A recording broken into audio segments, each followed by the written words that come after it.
Is a, oh, okay. Let me do this, get this out of the way. Okay, this is a presentation I gave to the club, 2 years ago. And I guess you got new folks around, so that's good to know. Okay, I'm going to talk about some of the pictures you see on the screen there. See if I can get that out of the way. I started radio direction finding when I was in the Navy, and that's the direction finder system I used. I'll go into that in a little more detail. And then we're mostly going to spend our time on amateur direction finding, which I find to be a lot of fun. And also at the end, I'll show you a practical operation that I'm in the search and rescue unit, county search and rescue unit, and we use direction finding in that too. Why isn't that going? Oh, there we go. Well, I was in the Navy 1969 to 1973, active duty. We had the draft in those days, and I graduated in 69. And a couple of months later, I was in active duty, and I ended up in this building, which is in Washington, D.C. And that was where the headquarters was for Naval Security Group, which is much, much bigger now than it was then when I was in it. And they changed names, of course. But their mission was to track foreign radio signals, shall we say. Anyway, I was there for a year, very expensive town to live in and a very boring job. And out of the blue, they asked me, hey, do you want to transfer to Puerto Rico? And I said, yeah, there's scuba diving there, all kinds of neat stuff. So that's where I went. Now, this is that antenna that I showed you. And back in the day, they had 20 of these all over the world, very expensive to run. Our base had about 450 people. So you can magnify that by 20 and you'll get an idea of how much money was being spent to do this kind of thing. They're still doing it, but by different means that I can't discuss. I can't even discuss this much. But anyway, it's called a CDAA antenna. And if you Google that, you'll find out all about it. Anyway, let me move on here. Now this is how it works. All these elements, there's over 100 vertical antennas around the bottom of this thing. And they're basically scanned by this mechanical switch, if you will. And it's called a goniometer. And that allows it to be a very sensitive direction finding system, very expensive too. But the range we had in those instruments was in the order of several thousand miles. But we were working on targets all over the place. Now they had two sets of these things. This is the Pacific region, and all of these circles are where there were bases. Many of them were in the West Coast. There was one in Washington State, one down near San Diego, and one in the Bay Area. And none of these exist anymore. And I was in the Atlantic portion of this, and that's where I was. That's where Puerto Rico is. That's the Panama Canal Zone. That's the Azores. That's Spain. That's Iceland. And there was one in Scotland. Now, being radio-based, we had a pretty good ham club there, and we had a great call, KP4 USN.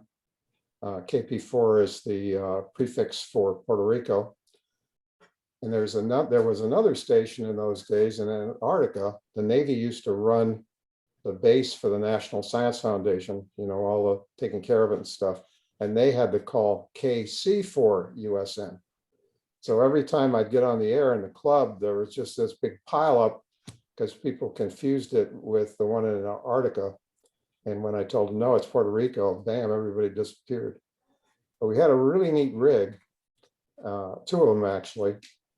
This is a Drake system. And you used to have a Drake kilowatt amplifier in the shack. Does that still exist? Does that amplifier still exist in your shack? It might. What? I can't hear you. We had one in the shack for a while. Yeah, I'm not sure if it's still around. Yeah, that was there for many years. If you sold it, I hope you got a good price for it because they're one of the better tube amplifiers. Anyway, that was our QSL card.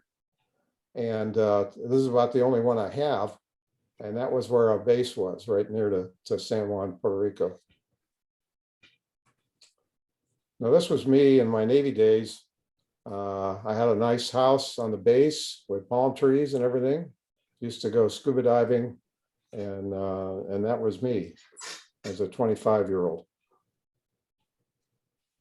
Now, let's talk about amateur radio direction finding. There's a worldwide competition called ARDF, and that stands for Amateur Radio Direction Finding. And it's a competitive sport, and people from all over the world compete in this. And the US wasn't doing this till about 20 years ago. And then they got in it.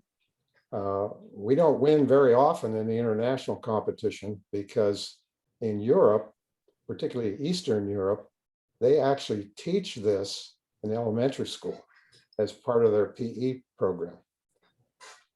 Now it's time-based, as you'll see, and I think it's almost easier to take athletes and train them a little bit of radio than it is the other way around. My grandson Nathan is laughing because he used to run cross country in high school, so he's pretty good at this, but not many of us are. Now, why is this doing this?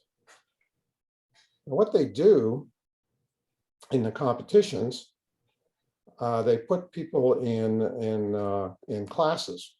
Like people under 19 or younger have to find 5 boxes, and in a course there's 5 of them set up, and then males of any age have to find 5, and so on. Someone like me only has to find 3, which is tough to do depending on the course. Now, they had different standards for women, which I think is going to change, because as you know, there are a lot of very athletic women students, particularly since sports is fairer to women in high school and college. So we may not need this anymore. Now, the club owns some of these antennas, right? How many do you have, Matthew? Probably about 6, 8. Yeah, 6 to 8, 10. I just made my own recently as well, just for the hell of it. Yeah, they're very easy to make.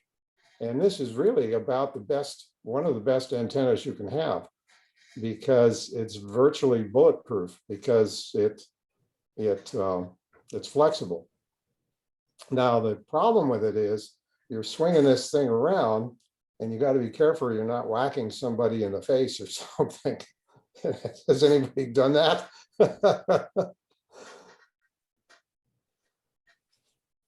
Well, this is one in action. This is one that I built later on in my career. And some of the ones that you built have this little box here. And this can be hooked up to your HT. You don't need a fancy receiver, but you do need this box, which is called the attenuator. If you don't have that, when you got closer to the Fox transmitter, you're going to lose all directionality. So what this is basically is an RF gain control, because HTs don't have that. You know, HTs are wide open all the time. Now here's basically what it is. It's a 4 megahertz oscillator that puts out a signal that is 4 megahertz higher and lower than the Fox you're trying to find. And by turning this thing up, you block the signal from the Fox, and you can, in effect, what you're doing is interfering with it, and it makes it less sensitive, which you need as you get closer and closer to where the Fox is. Now this is a kit version, and the kit comes with the antenna kit, and that's where the ones that you guys have in the shack came from. And do yours have the attenuators as well built in? That's great. So you just attach your HT to it, and they're very easy to use, as you know. Now here's sort of the Rolls Royce of receivers, and I think you have some of those too, right? Are they still alive? You don't? I haven't seen anything like this. I thought you had some. Well, anyway, this is a receiver that I have one of these. And the idea of it is you put in the frequency and it has automatic attenuation.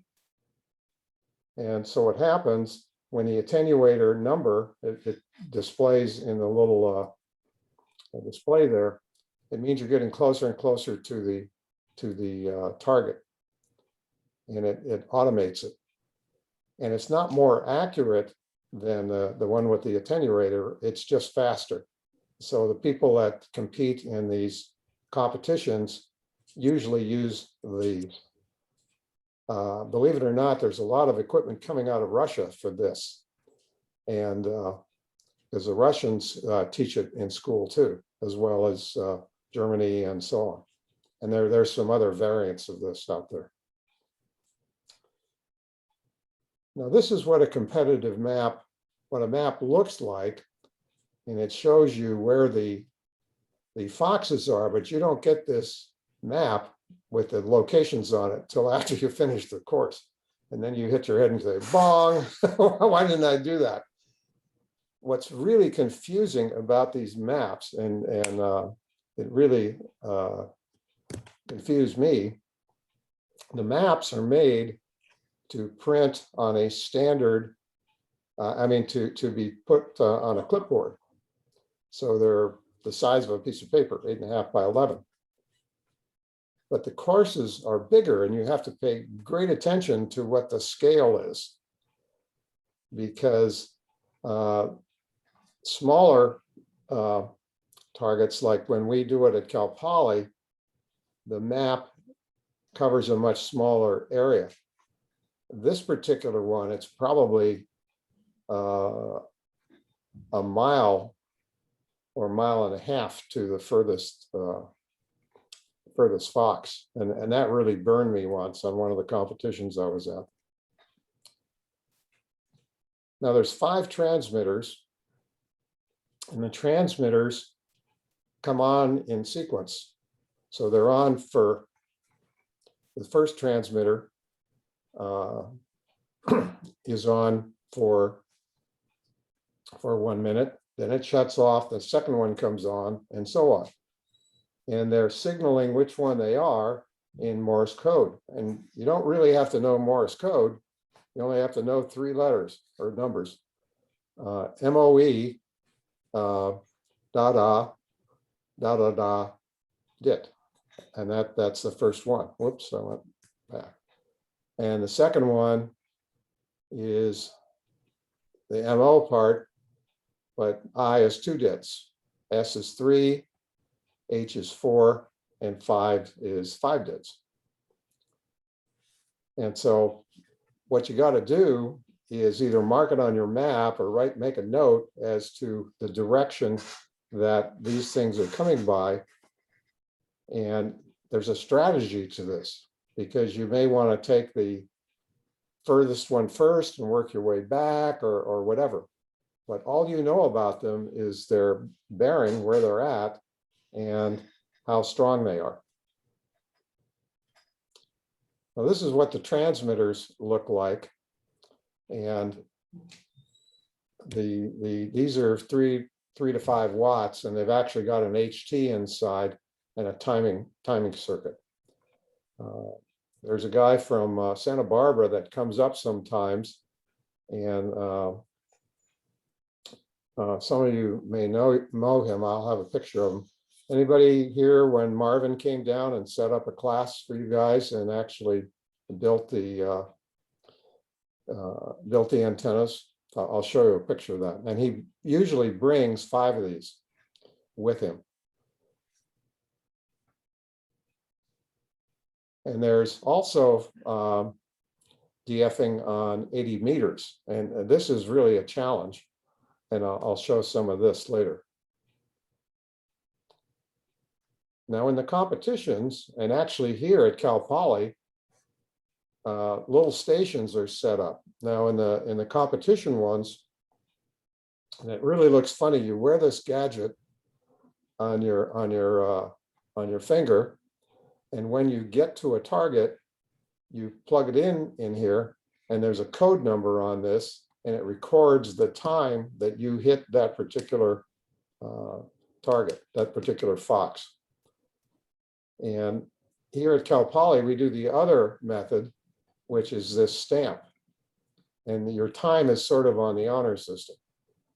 But the stamp proves that you were there. These are little punches that have like a star, a circle, and different things. Now, my first experience with this was at the Long Beach Pacific section, or Southern California section meeting in Long Beach that year. It's sort of like, who's been to Pacific-Con? That's the Northern California one. And it's always in the same place. This one goes from city to city. Sometimes it's in Long Beach, sometimes it's in Arizona, and so on. So I go sometimes to the one there. And they had a class there, and I came in late to the class. So I built the antenna, but I didn't have time to build the attenuator. So I was out there without the attenuator. And basically, I didn't find a thing. And it was so frustrating because I was seeing other people that either had attenuators or the blue boxes. The blue box guys were just waving their antenna in the air, and they'd quickly figure where it is. It takes a little bit longer to do that with an attenuator. So a couple months later, I finally got my act together and got my rig together. And they have practice ARDF sessions all over Southern California. The closest one to us, occasionally they have one in Goleta. And they're a lot of fun because there'll be like 20 people there, and they'll set a regular course. Now this is Marvin Johnson right here. And he's helping me set up my my system, and you see me down there playing with it. And what they did, they had a learner course with small transmitters, and then the regular course. So I started with the small ones first. And there I am, and I'm actually finding something. It was raining, of course.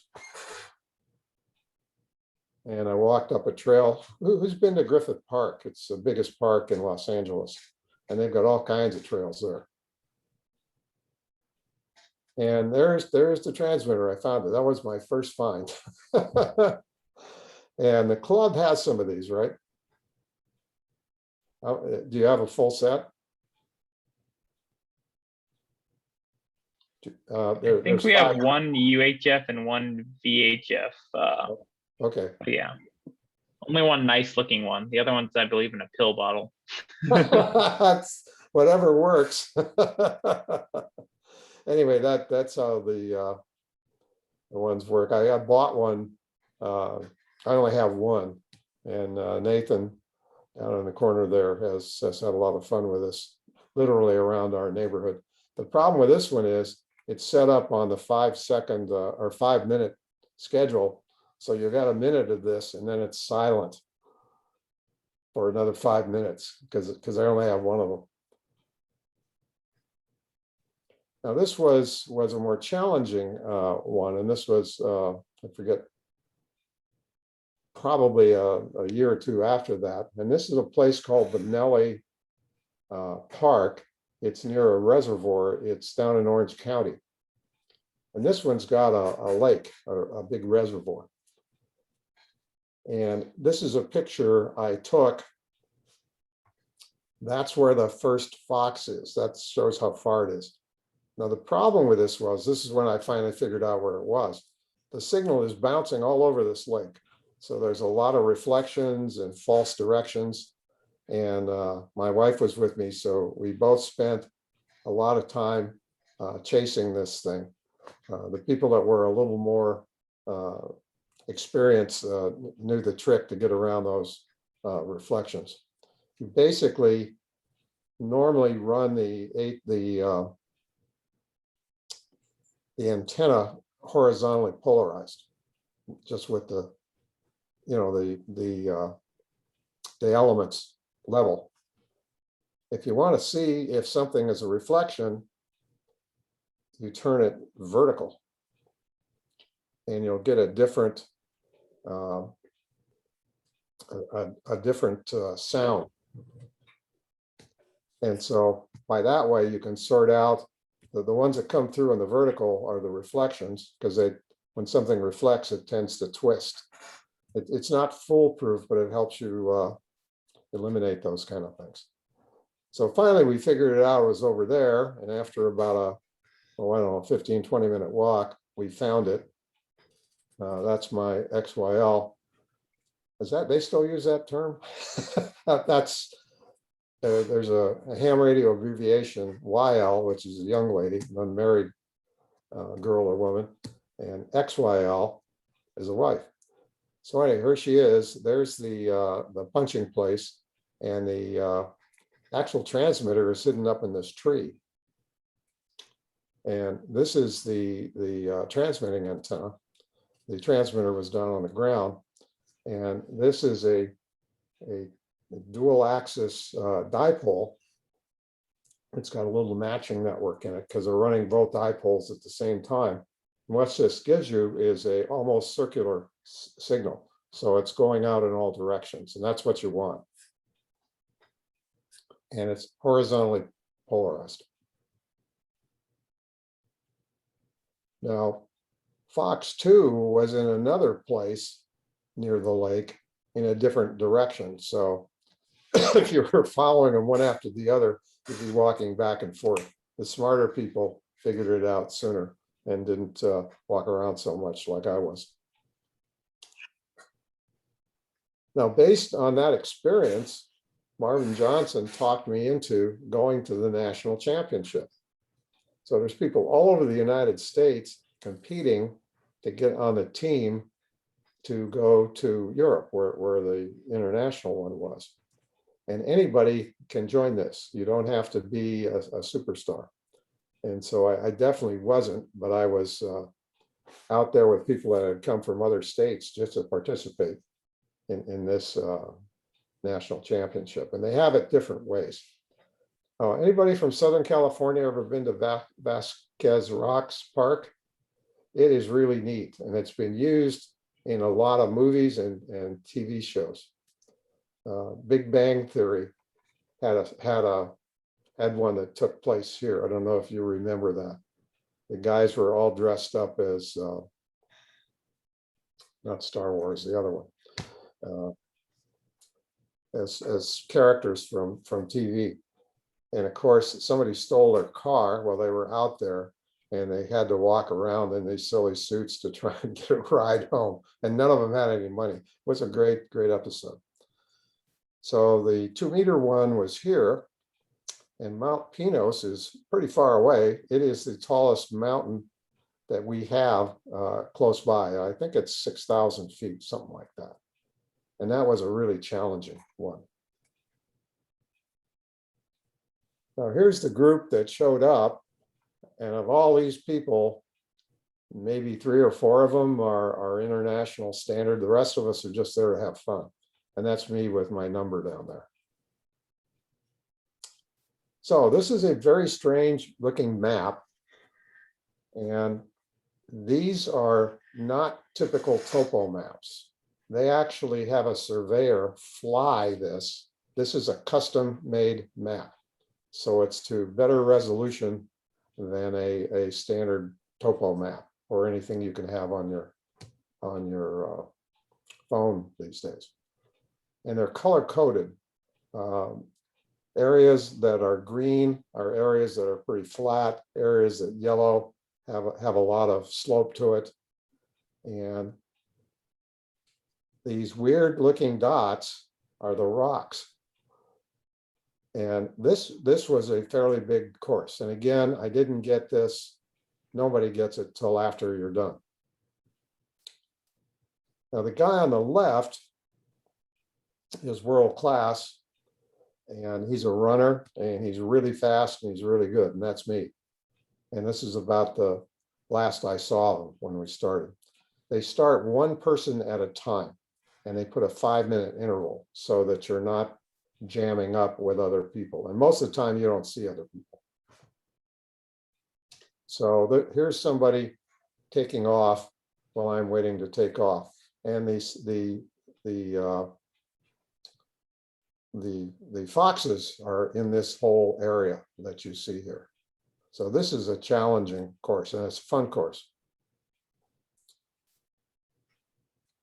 And the rules were that everything you found would be on one of these or near one of these trails. So it wasn't necessary to climb the big rocks. Some folks, of course, climb things like this. I don't remember if I have a picture of somebody way up here swinging their antenna around, but that was bad news. They didn't want anybody falling off these rocks. Now, here's my score. There's a 2-minute time limit, and I made it in, but I only got 2 of the 4 foxes for my age limit. But there are some people that didn't finish it at all, so that was okay. And it was a really, really hot day. By comparison, here's the guy who is world class, and he's actually from Eastern Europe and is US citizen now. He got 5 foxes out of 5 in half the time that I got 2. And he said it was a bad day for him. Now he's wearing this funny outfit, and that was the uniform of people that were in the last international one before he came here. He's really a sharp guy. Now there was also, we had a training day with the 80-meter fox finders, because they work differently than the 2-meter ones do. And they had a bunch of them to loan out. I don't own one of those. And this is the map, the ending map of the course. And you can see just by the topo lines, this is a gnarly course. If you do it wrong, you're going to be doing a lot of mountain climbing, not mountain climbing, but a lot of uphill stuff.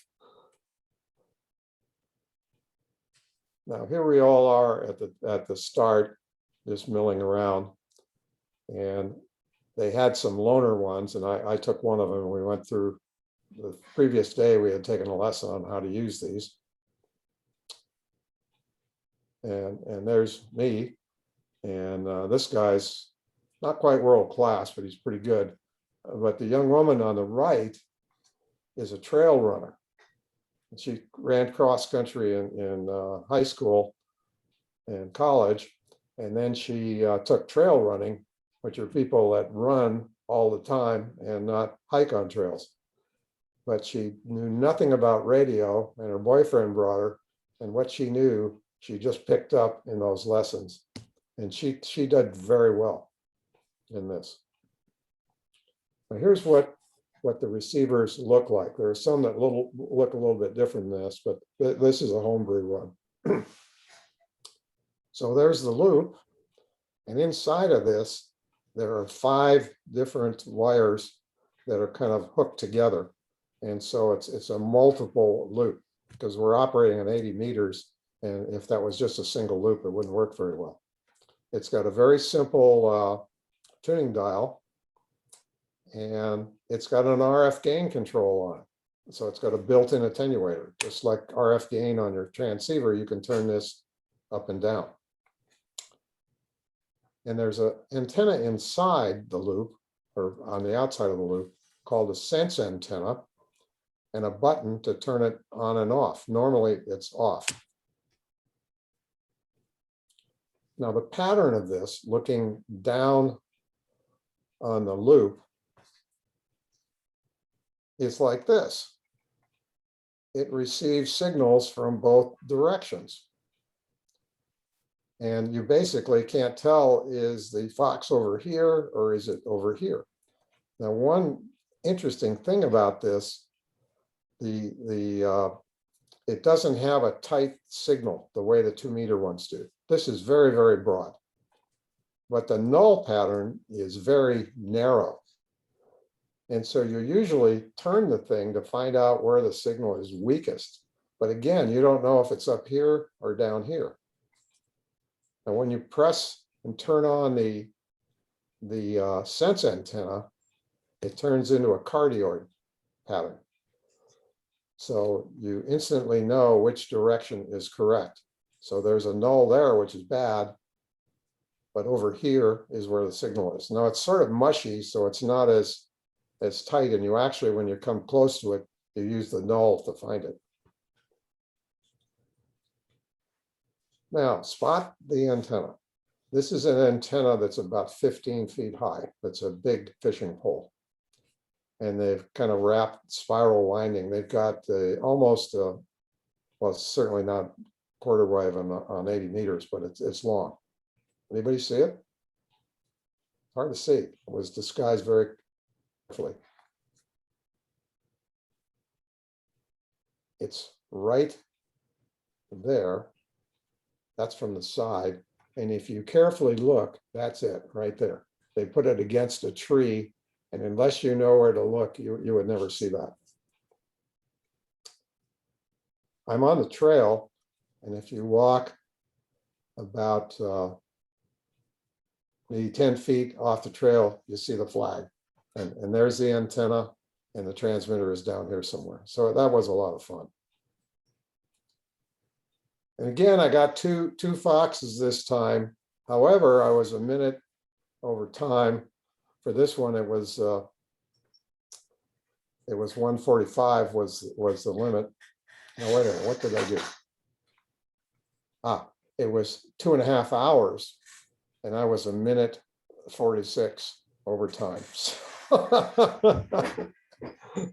So no big prize to take home there. Now, what about tea hunting at Cal Poly? And this, I took these pictures in one of the prior tea hunt things that were done on campus. And Marvin Johnson came down and he brought a whole set of these. And here's Marvin in one of your labs, which you'll all recognize, kind of explaining how the antennas work and everything. And went through a little clinic of building the antennas.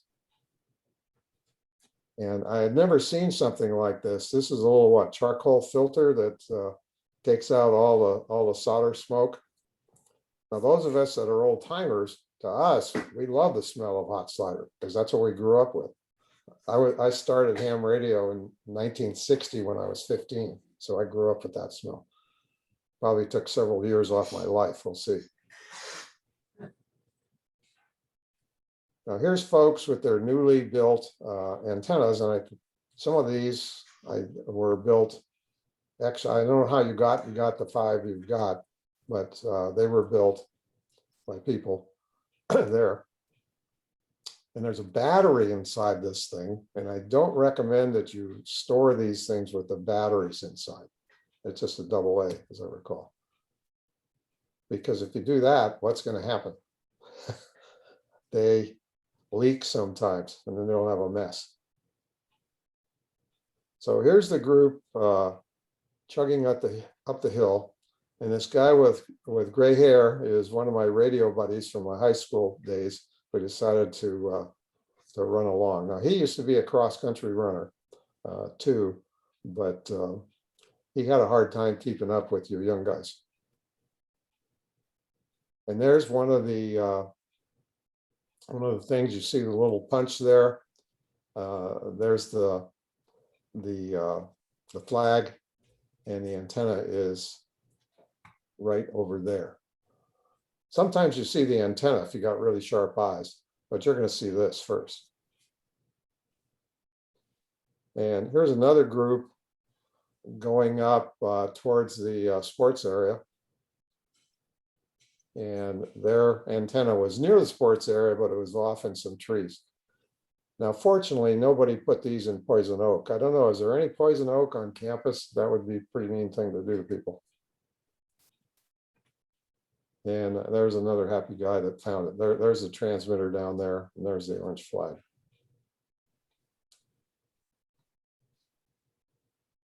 Joe Moel, who has a website that he keeps up, and in there he has an archive of Southern California and the international things have been run, full of pictures and stuff, and he advertises when there's going to be a new practice. And I'll be tracking that thing for you guys, and I'll find out when the next one is in Goleta, because that's fairly easy to get to. There's the website right there. So homingin.com. And it's really, if you want to learn about direction finding, that's a very good site to go to. Now, I mentioned I'm in the county sheriff search and rescue team. And over the years, we've had a lot of trouble finding people who wander off. And in some cases, one I remember particularly, it took 3 days to find a gentleman because he was with his family up in the mountains near Cuesta Grade. And he wandered away from his family, and it took 3 full days and a gigantic search team. There were 100 people from other counties, 3 helicopters, and it took a long time to find him. He was pretty close to death because it was cold at night. So because of that, the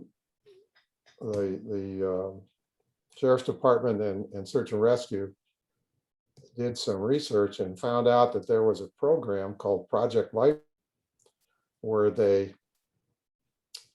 make available these little foxes, if you will, transmitters that people can wear. So if they do get lost, we're notified through the 911 system, and each person has a distinctive frequency.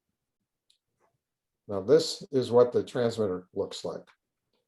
And it somewhat amazed me. It's run by this little hearing aid battery or something else that's too big for a hearing aid battery. But the battery lasts for 45 days. Now, the reason it can last that long, it's not FM, it's a CW signal, and it just beeps. So it's just pulsing. If this was like we run things, you would your battery wouldn't last a day. Now, what clued me in when we were first getting this thing, what it was on, this transmitter detector is a field strength meter in essence. And if you put it on top a unit that's got a battery attached, you'll see this red light blink. And that's telling you the thing is actually putting out a signal. Very, very simple. And so that's how that's done. And the transmitters are tiny and they have a distinctive frequency on it. You can see the crystal right there through it. The new transmitters are not transparent like this, so they're not as much fun for hams to look at. Now, this was the first receiver. I still have one of these assigned to me. This was the original receiver that we used. Pretty basic. It's got a gain control, same thing. We got to attenuate the signal when we get close to them. And this was actually developed for tracking birds and animals. It's fairly large. You wear it on a strap over you, and it's kind of cumbersome. Now, we don't have our own, the county does not have its own helicopters. This is one owned by the CHP. It's based in Paso Robles. And sometimes we get to run a mission on this. It's pretty hard to get a hold of their time, even in an emergency, because they have law enforcement things they're doing. And there's two crew members. One is the pilot, and the other one is a paramedic. He's also a highway patrolman, so he's probably the first paramedic I've ever seen who carries around a pistol, because both of them are law enforcement.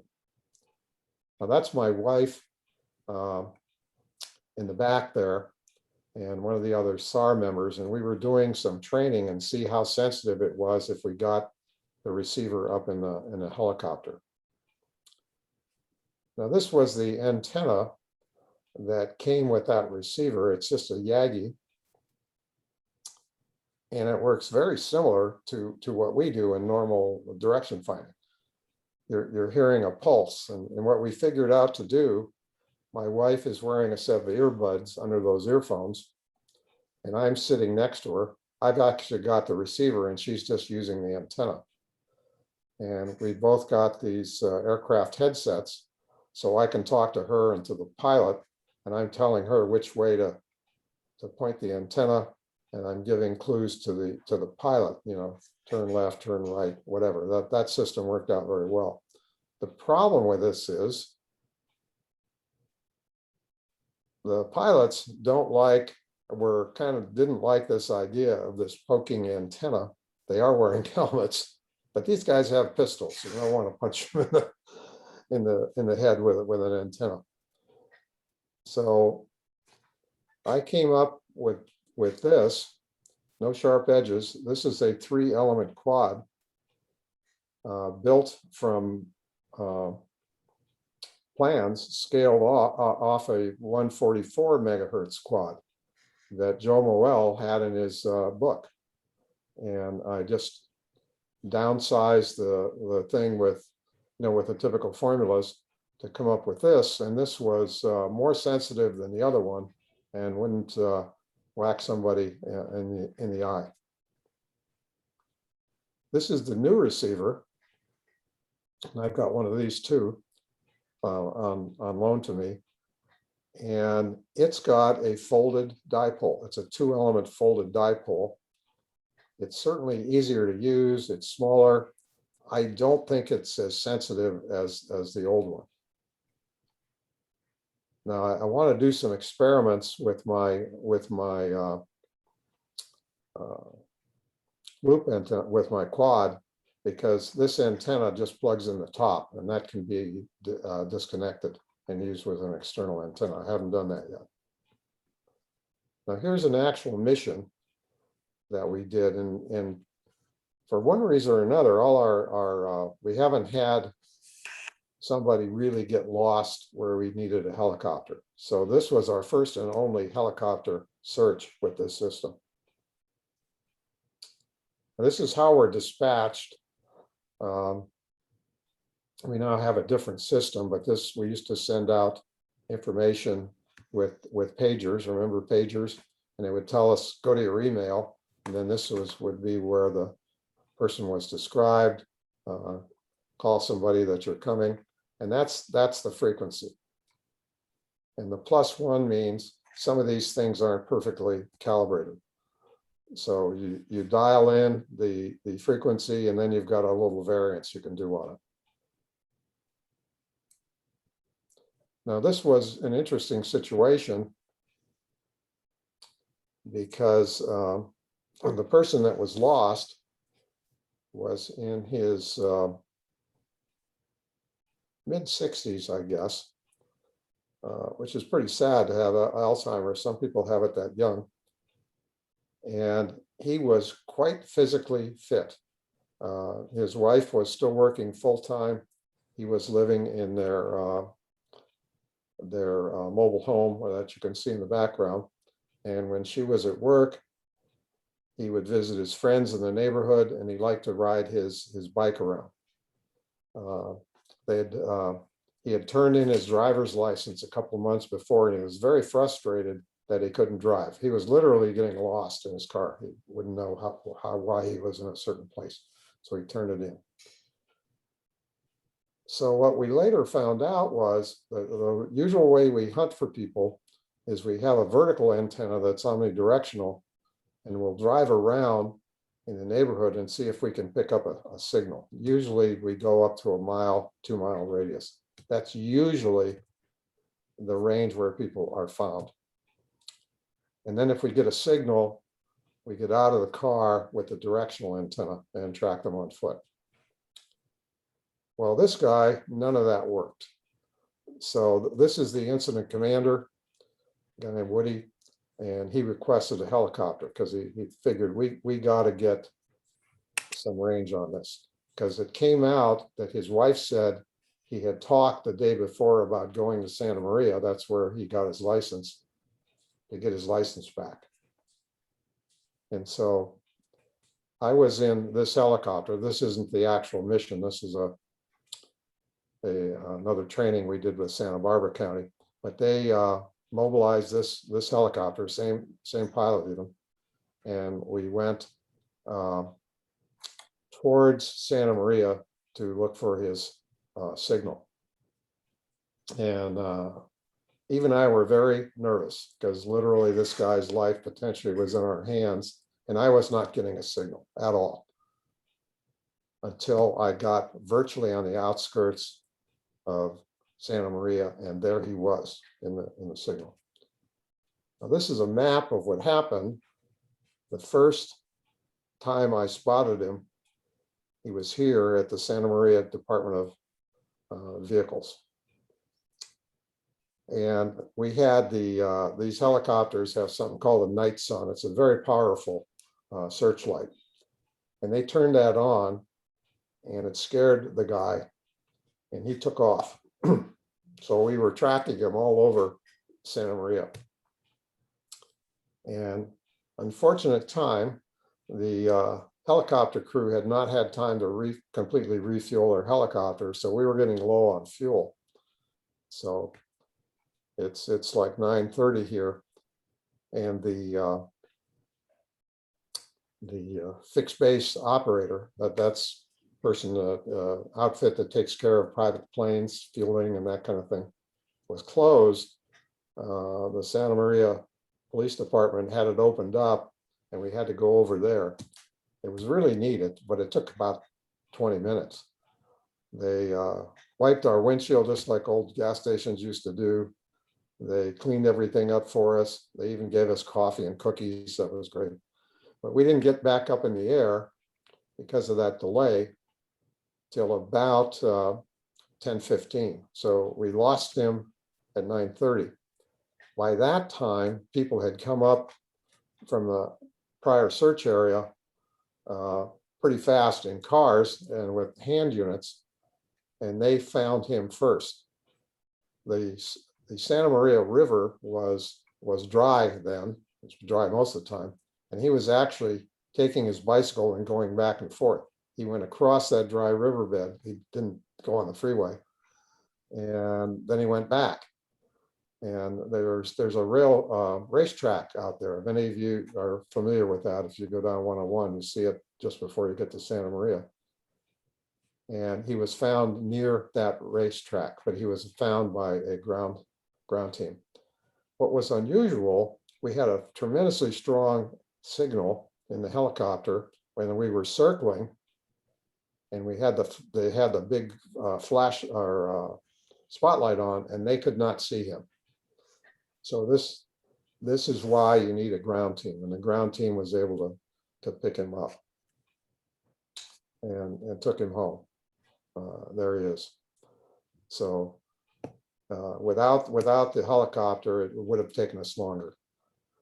With that clue that he might be in Santa Maria, he would have been found and eventually. Probably not as fast as with us helping, but it did work. So that's the end of my talk. So I've started out with the Navy, went up with ARDF, and ended up with some search and rescue applications. Now, if the club is interested, I can talk to Marvin Johnson that has the big transmitters and see if he's willing to come down. He's done it several times in the past. Do you think there'd be interest in that in the future? Yeah, definitely. And again, in 2 weeks, we're gonna do, and actually toward the beginning of the quarter, we did well, essentially a test day where we tested out if it was feasible to do a citywide TIA, just with the tape measure on these that we had in the shack, and that worked out pretty well. So in a couple weeks, we're gonna do that. But yeah, if he's available. Yeah, probably doesn't hurt to ask. sometime in the spring, when the weather's better and the days are longer. Yeah, But- that sounds fun. But I'll talk to him, and then I'll coordinate that with the club, of course. Definitely. see And I if we know, can have them down. and I know last year it was pretty painful to see all this fun stuff and not be able to do it. Exactly. How are you going to do your test? What transmitters are you going to use? Just We're gonna use, we use the black, the box similar to the one that you showed. Okay, And wait, I think, okay, yeah. And Jack here, we go do out on his bike, and we chased him in vehicles.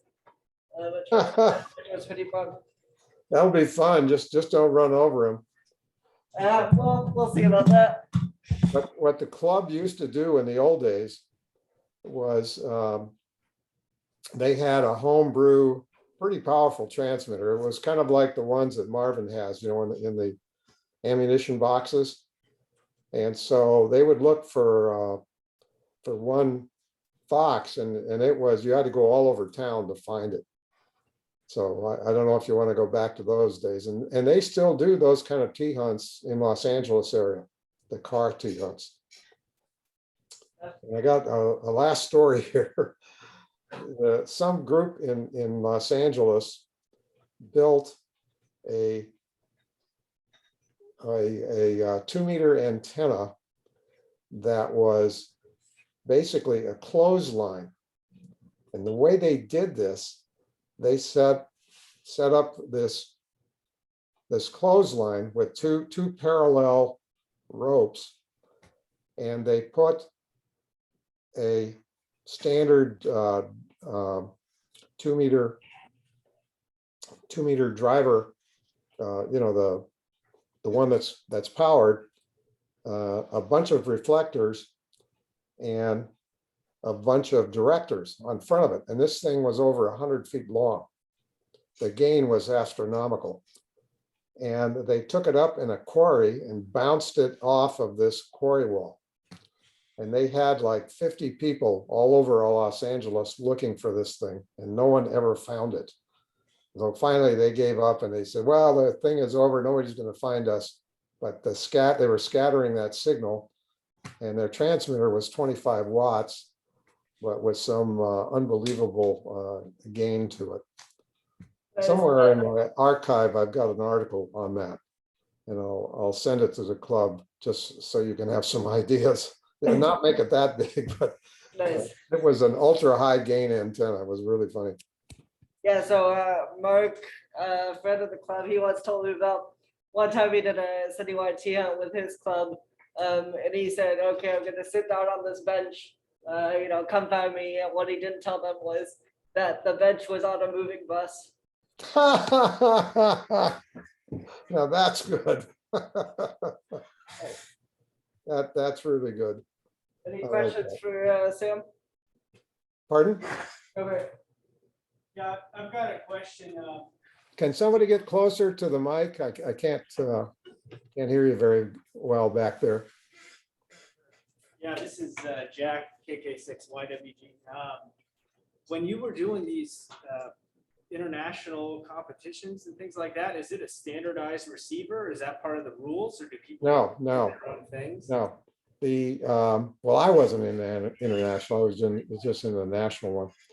They pick the best, the people who have the best scores in the United States, because there's other places where they do these practice ones, and they pick 4 or 5 people, and they have to pay all their own expenses. So it's an expensive thing to do this. But anyway, the receivers, there has been some cheating by certain countries, which I won't mention by name, but and they got caught. You know, they had people helping out the cheater by finding out where the things were by tracking them manually, and then they'd give tips to the guy, because you're not supposed to have an HT with you. That's one rule. No HTs on you. And the receivers are inspected, and there's all kinds of different designs. They just basically make sure there isn't a transmitter hidden inside of it. But it's quite a deal. And if you go on that homing in site, you'll see a lot of pictures, both about the national competitions and about the international ones. And they're really quite amazing. And anything else? Okay, that I hope you enjoyed this, and it's fun for me.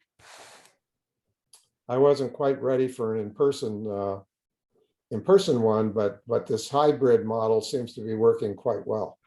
Yeah, I like it. I like it, especially when professors have that option. That's good too. How many people do you have in the audience there? We got 1, 2, 3, 4, 5, 6, 7. Oh, that's pretty good. How you've been around for a long time, Kevin. How big did your meetings be? Were they pre-COVID days? About the same, maybe a couple more. It really depends on what people are doing, midterms and stuff. It's actually, well, it's week 5 right now, so this is pretty good for midterms. Yeah, I was president of the of 2 radio clubs. My one in high school, which was really small. There weren't many of us radio nerds around in those days, and I was also president of the UC Berkeley club, and that club fluctuated up and down, but we had maybe 10 really active people in the UC Berkeley club. Unfortunately, the club that's even bigger than that is our arch enemy, Stanford. Stanford had, I think, one of the first college clubs in California, and Berkeley was second. And the Cal Poly Club, I think, was this, as I recall, was the second club incorporated on the campus. It goes back to 1949, something like that. It's 43. Yeah, so you guys really have a good club there with a lot of great activities.